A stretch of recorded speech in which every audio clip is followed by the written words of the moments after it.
Bonjour à tous, bienvenue sur Mosaïque. Demain mardi 17 février, la CPAM de Sarreguemines accueille dans ses locaux situés aux 2 rues de l'école pour une journée d'information retraite. De 9h à 12h et de 13h40 à 16h, vous pourrez rencontrer sur rendez-vous les conseillers des organismes allemands et français. À la une aujourd'hui sur Mosaïque, un accord pour la création d'une maison des services dédiés aux frontaliers. Les élus mosellans et sarrois ont signé pour un modèle du même type que la maison du Luxembourg à Thionville. Ce centre d'information sera ouvert à tous les frontaliers qui cherchent des renseignements sur le statut social du travailleur frontalier, la fiscalité, mais aussi des offres culturelles et touristiques. On y revient dans le JT. Voici le sommaire. Serpentin, confetti, les indispensables de carnaval sont chez Festividé. Festividé, Festividé, des idées toutes faites. Le carnaval touche à sa fin. Petits et grands avaient rendez-vous pour faire la fête en cette fin de semaine. Entre bal des enfants et balabala, nous ferons un tour d'horizon des événements dans le résumé du week-end.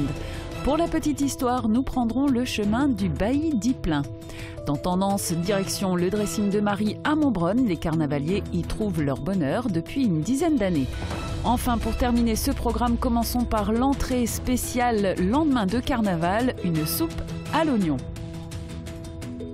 Dans notre séquence replay, je vous propose aujourd'hui de revoir un extrait d'un reportage réalisé le 16 février 2013. Les petits Senshi étaient en compétition sur le tatami de Sarralbe. Regardez. Où que vous soyez, restez connecté avec votre entreprise. Pour les pros, la solution c'est le cloud ID Réseau. Favoriser l'éclosion des poussins et mini-poussins des judo-clubs de Sarralbe, Sarreguemines et Rohrbach-les-Bitches, c'est un des objectifs du comité de Moselle de judo. Pour familiariser les enfants avec la compétition, il organise cette animation Les Petits Senshi.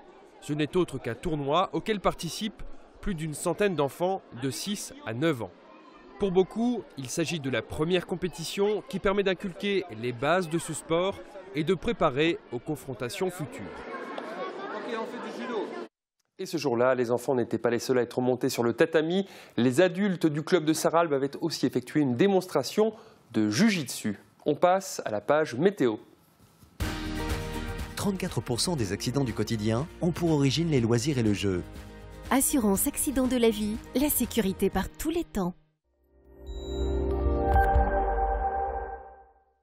Bonjour à tous, la situation est figée. Le couvercle de grisaille maintient son emprise au moins pour la matinée. Pour la suite, l'évolution se montre parfois un peu plus favorable avec quelques éclaircies possibles l'après-midi. Une embellie de toute façon temporaire et localisée. Le thermomètre indique de -1 à 1 degré le matin, de 3 à 6 degrés, voire 7 ou 8 degrés pour les plus chanceux. Demain, souhaitez une bonne fête au Alexis. Vu en accéléré ou au ralenti, le travail d'un paysagiste s'apparente à l'œuvre d'un titan. C'est l'image insolite du jour. Bonne journée sur Mosaïque.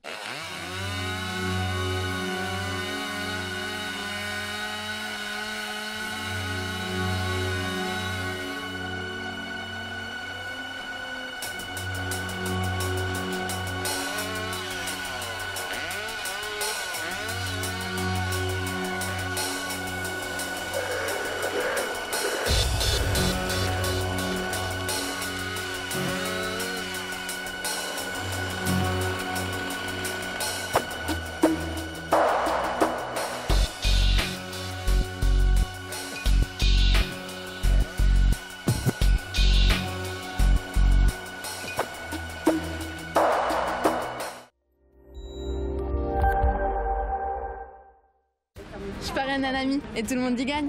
Mon filleul, ma banque et moi. Au Crédit Mutuel, un client satisfait rayonne. À la une régionale du Républicain Lorrain, le cimetière juif de Sarre-Union profané, près de 200 tombes et un mémorial ont été vandalisés. À Forbach, les enfants du Kreuzberg sous une pluie de confettis. Hier, ils avaient rendez-vous pour le traditionnel bal de carnaval. Carnaval toujours à Sarreguemines, le balabala n'a pas connu l'affluence des grandes années. Ils étaient 350 à s'amuser sur la piste le 14 février, jour de la Saint-Valentin. L'info encore, c'est dans notre JT.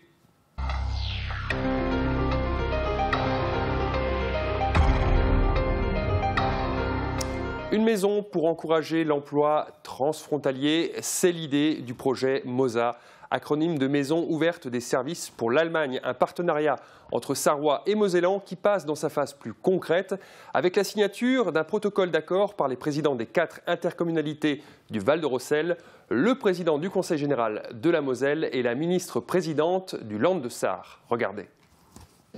Ils ont signé le protocole d'accord pour MOSA. La maison ouverte des services pour l'Allemagne répondra aux demandes d'information transfrontalières. 170 000 emplois sont à prévoir d'ici 20 ans en Sarre et en Rhénanie-Palatinat. Les élus mosellans et sarrois préparent l'avenir du marché du travail franco-allemand. Préparons-nous. On est obligé, on a la responsabilité. Nous serions coupables de ne pas préparer nos populations et on ne fait pas ici comme on fait à Sarrebourg, comme on fait à Thionville ou comme on fait à Metz ou à Dieuze. C'est la particularité de ce territoire qui est importante et sur laquelle nous devons travailler ensemble. MOSA a obtenu le soutien des 4 intercommunalités du Val-de-Rossel et du Conseil général de la Moselle. Elle occupera les anciens locaux du CIDEM en face de la gare à Forbach et séduira peut-être les demandeurs d'emploi et autres personnes susceptibles de travailler en Allemagne. C'est en tous les cas le souhait d'Annegret Kramp-Karrenbauer, ministre-présidente du Land de Sarre. Selon la représentante politique du Saarland, il est avant tout primordial de convaincre les jeunes de rester dans la région. Wir haben ja ein Rahmenabkommen zwischen dem Saarland und der Region Lothringen, was die grenzüberschreitende berufliche Ausbildung anbelangt. Nous avons la convention cadre pour la formation transfrontalière qui a été signée entre le Land de Sarre et la Lorraine. Malgré tout, il y a beaucoup de différences entre les deux systèmes. Und wir müssen gemeinsam dafür werben. Le système de formation allemand n'est pas connu en France et nous devons conjointement faire en sorte que plus de gens suivent une formation transfrontalière pour éviter que les jeunes Sarrois et Mosellans quittent la région, parce qu'ils sont notre avenir. Dass die jungen Leute in unserer Region bleiben, dass sie nicht wegziehen. C'est la grande question de la mobilité des transports qui est posée. Après la maison du Luxembourg à Thionville, Infobest à Strasbourg-Kehl, MOSA répondra aux demandes du territoire est-mosellan. L'avenir appartient, mit Sicherheit, aux travailleurs frontaliers. Des travailleurs frontaliers qui, pour certains, ont fêté Carnaval. Je vous propose de revenir en images sur le week-end. C'était une fin de semaine largement dominée par les festivités. Voici le résumé signé Marie-Laurène Atamanuc, Julia Bitran et Thomas Drouin. Un week-end essentiellement carnavalesque qui a débuté jeudi soir avec le Speckball de Wieswiller. Cette année encore, il a fait le plein. La soirée, organisée par le football club Wieswolf, reflète tous les ans une image de carnaval à la campagne, tout aussi déjanté que le carnaval à la ville. 900 personnes étaient attendues au plus fort de la soirée. À 22h30, ils étaient déjà 650. Une toute autre ambiance à Hundlin. Ici, c'est l'association La Ronde des Liserons qui a souhaité relancer les traditions du Speckball. Au programme, c'est donc un bal folk qui a été proposé. La quarantaine de participants a pu effectuer les chorégraphies d'autrefois. Une manière pour l'association de faire parler d'elle. La Ronde des Liserons proposera d'autres soirées de ce genre, hors carnaval. Vendredi soir avait lieu la Kappensitzung de la troupe de Neufgrange. Pour leur 3e saison, les Spitzbuwe ont réchauffé les chœurs sous le signe du soleil andalou. Sketchs, chansons, danses et Fotzer se sont succédés au cours de ce spectacle qui était aussi joué samedi soir.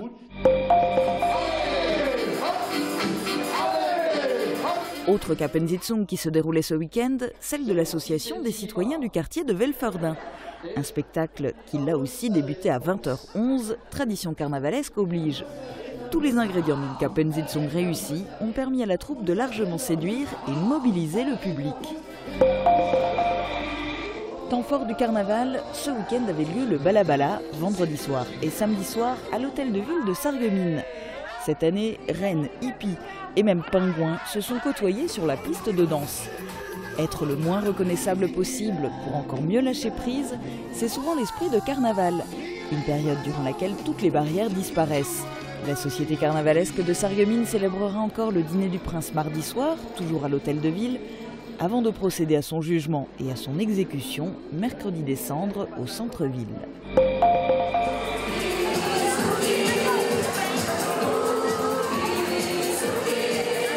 La période de carnaval carnaval, c'est aussi un temps fort plébiscité par les plus petits. Dimanche après-midi, ils avaient les bras en l'air pour danser, mais aussi pour attraper les bonbons. Les enfants étaient invités à fêter carnaval à Zétain, un bal à l'initiative du football club qui a réuni son lot de princesses, rois, fées, cow-boys et autres personnages rêvés. À Visvillers aussi, il y avait bon nombre de super-héros. Organisé par le football club, le bal masqué des enfants fête bientôt ses 30 ans. Les festivités ont été rythmées par des batailles de confettis et un lancer de ballons.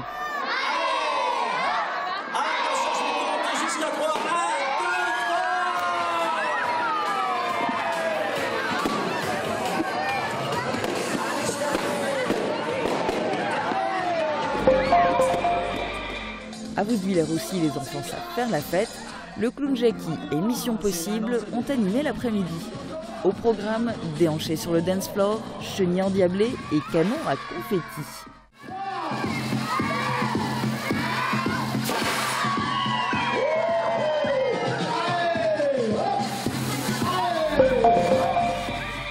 Autre tradition de saison, les pièces de théâtre en plate. Pas de raté pour la troupe du Sarregueminer Platt Theater qui jouait sa 14e représentation de la saison. À l'initiative de la communauté d'agglomération, le spectacle était offert aux seniors qui ont savouré les nombreux calembours et comiques de répétition. La troupe sera présente à l'aire de jeux et loisirs de Großbiederstroff les 21 et 22 février à 14h30 pour ses toutes dernières représentations. Comme chaque année, une partie des recettes de la saison théâtrale sera reversée à une association caritative.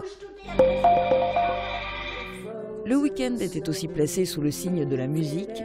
Samedi soir, l'artiste franco-allemande Susi Kremp, alias Susika, accompagnée de ses 3 musiciens, a teinté le terminus de son univers pop-folk, feutré et chargé de poésie.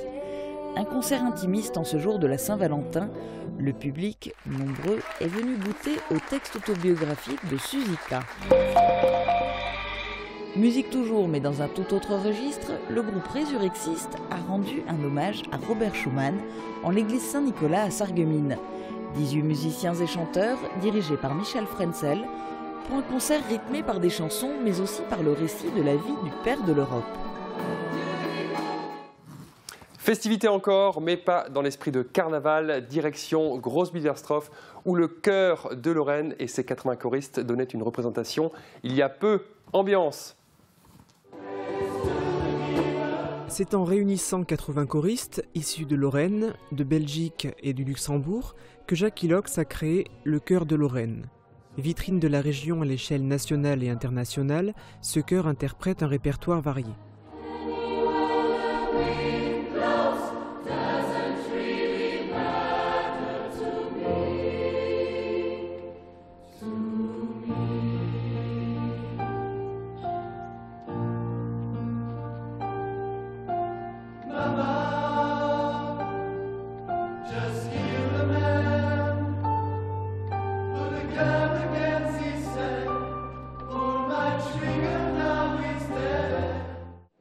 Jacques Hillox a dirigé de nombreux choristes dans les plus grandes salles françaises et à la télévision.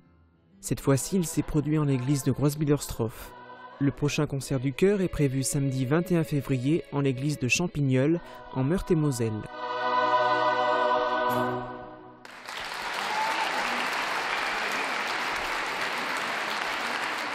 L'heure des vacances a sonné et les activités extrascolaires ont repris, notamment les tickets sport et culture de la ville de Sarreguemines.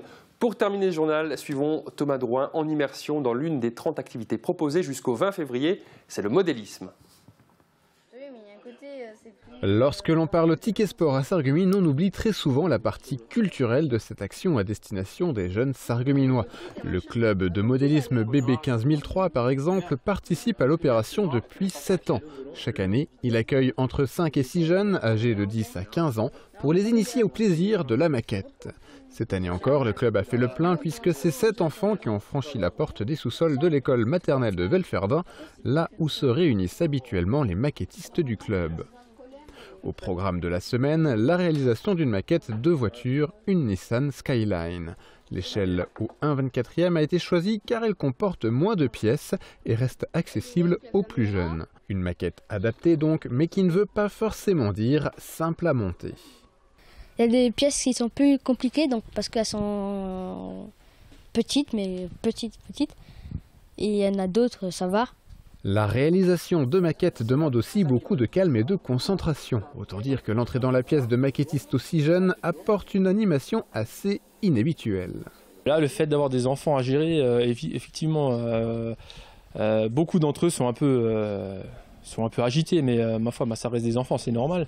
Donc on essaie de faire avec, hein, et de les canaliser justement en leur expliquant bien, en les prenant vraiment bien en charge. C'est entre 3 et 5 maquettistes du club qui interviennent lors de cette semaine d'initiation, soit un taux d'encadrement toujours supérieur à un adulte pour 2 enfants. Ainsi accompagnés, les enfants prennent un grand plaisir à réaliser ces modèles réduits. C'est aussi l'effet recherché par l'association car, qui sait, les futurs maquettistes du club BB 15003 se trouvent peut-être parmi eux. Fin de ce journal, restez avec nous, nous allons visiter un lieu peu ordinaire.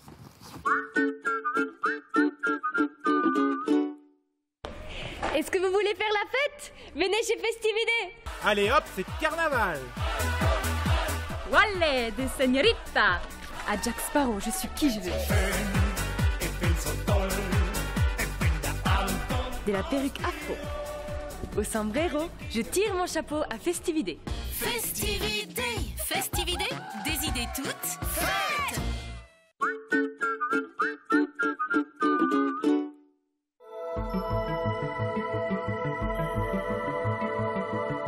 AVS. Notre métier, vous accompagner.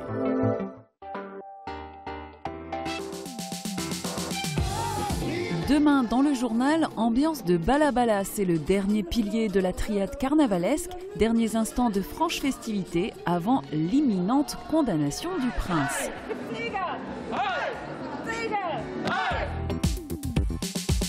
Et le Mardi Gras, dernier jour d'abondance avant le carême, c'est le moment privilégié pour confectionner les beignets de carnaval. Chaque région possède sa recette. Nous vous dévoilerons celle que l'on prépare traditionnellement à Sarreguemines.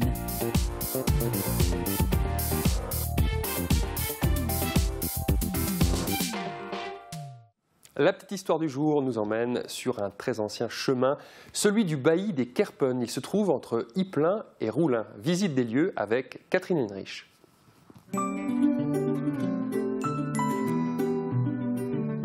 FBS, du bon temps par tous les temps.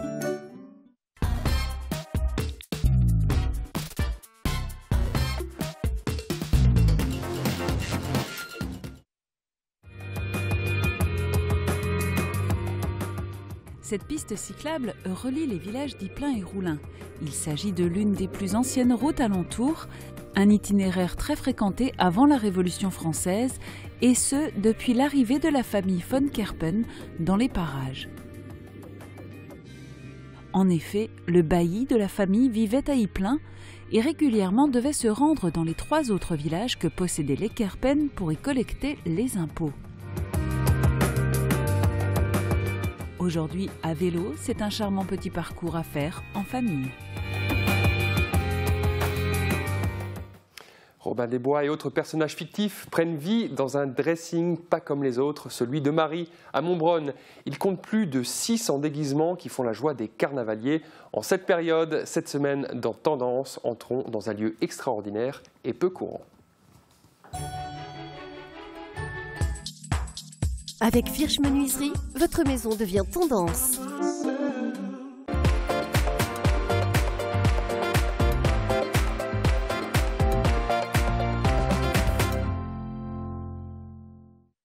Bonjour, je m'appelle Marie, je suis commerçante à Montbronne et ma grande passion ce sont les déguisements et carnaval.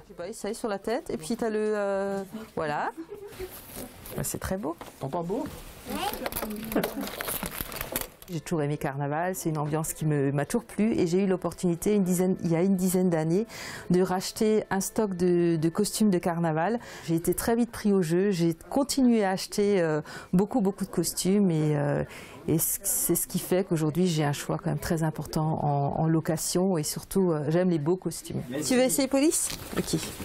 Je cherche juste le petit.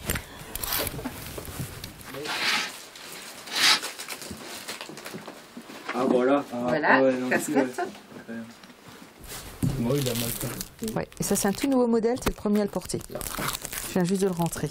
Il y a une dizaine d'années, on était dans le hippie et c'est marrant d'une année à l'autre. Il y a eu une période de chinois, il y a eu la période égyptien. Il y a des styles très différents. Donc il y a des jolies tenues dans cet esprit-là. Voilà. On pourrait presque utiliser ça pour faire des pièces de théâtre. Aujourd'hui, en fait, on est arrivé dans des costumes totalement différents puisque aujourd'hui, on loue des choses beaucoup plus sexy, plus courts, plus colorées. On n'a plus peur de montrer ses jambes, on n'a plus peur de montrer son décolleté. On est totalement dans une autre ambiance. Alors, tu mets juste un peu les cheveux en arrière. Voilà, ça finit vraiment le costume, les perruques. Il y a encore des accessoires. Voilà, oui. Ah ouais. C'est joli avec, hein? Tout à fait, ouais. Oui. Alors chez les hommes, il y a deux tendances effectivement. Alors ou ce sont des costumes un peu plus comiques et ça va être dans l'esprit seconde peau, donc c'est des costumes totalement moulants.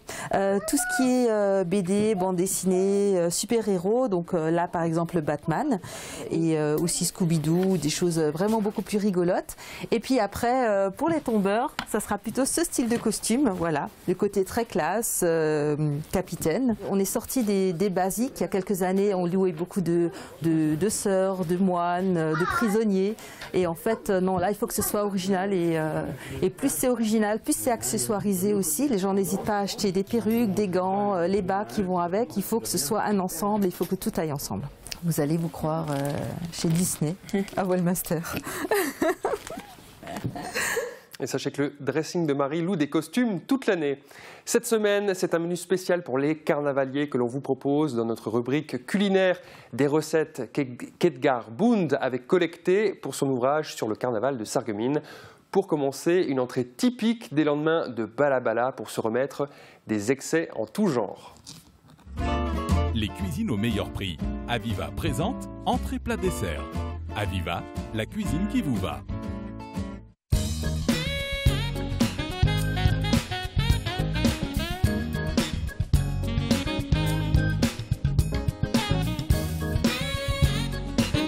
Bonjour à tous. Alors cette semaine au programme, une entrée indispensable après avoir fait la fête toute la nuit au Balabala. Il s'agit de la traditionnelle soupe à l'oignon.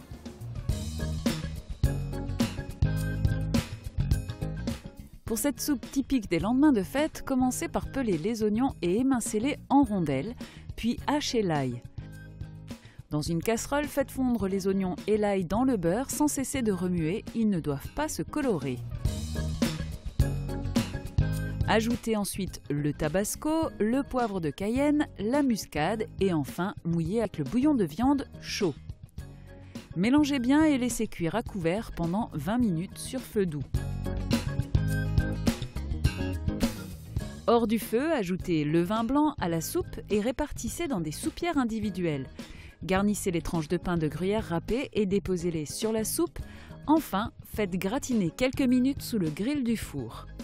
Évidemment, il faut servir très chaud.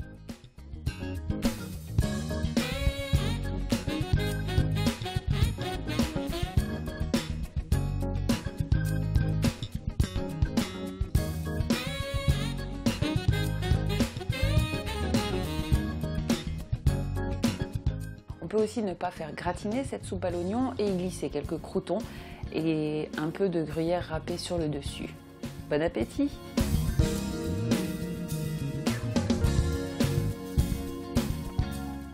Pour terminer cette émission, direction les Vosges, au cœur de l'entreprise Temka, une PME à la pointe de la transformation des matériaux composites. Je vous laisse avec ce programme. Excellente journée à tous.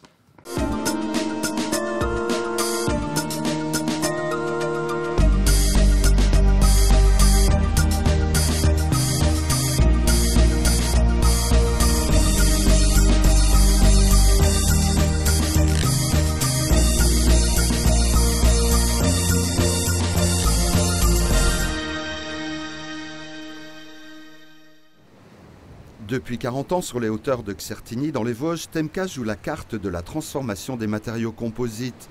Reprise en 2008 par un ancien cadre de l'industrie automobile, cette PME à qui l'on doit notamment les pièces d'habillage qui décorent et protègent les nacelles de la London Eye ne cesse de diversifier son activité. en misant sur un savant mélange de fibres de verre, de carbone ou de Kevlar qui, enrobé dans une résine, assure la rigidité des pièces conçues et produites ici. Mais ce n'est pas tout. Le composite permet des libertés de design, de couleur, tout en garantissant une légèreté, une résistance mécanique, une résistance chimique aussi.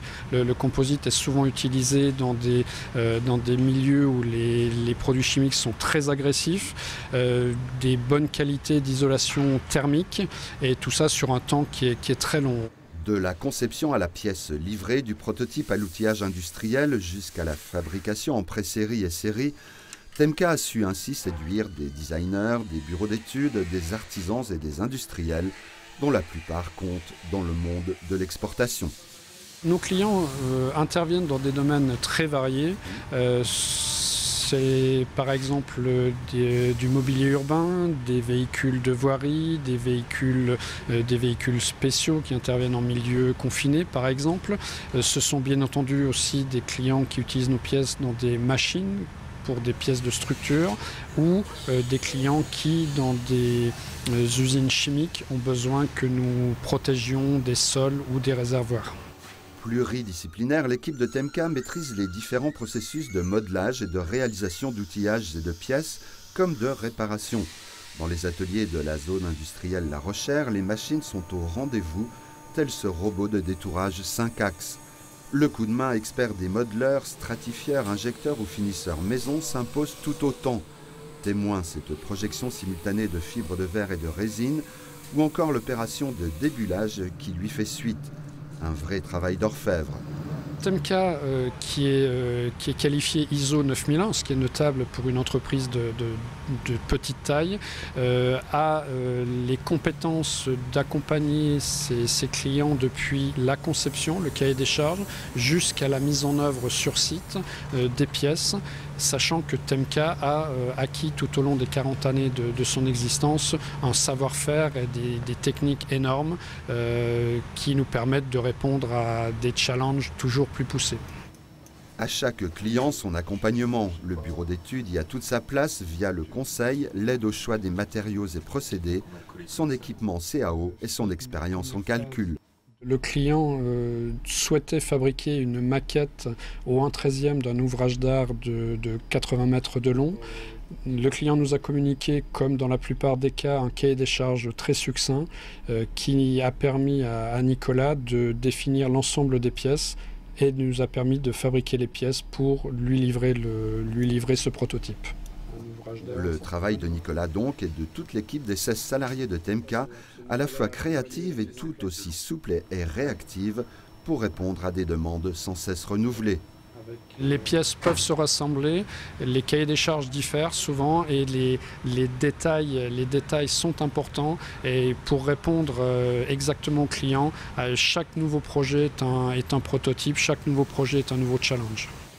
Autant de défis à relever au nom du développement économique, de la qualité de vie et des loisirs et de la préservation de l'environnement qui mobilise Temca, développant entre autres des projets dans les énergies renouvelables et participant à des programmes de développement et d'industrialisation des fibres et résines biosourcées.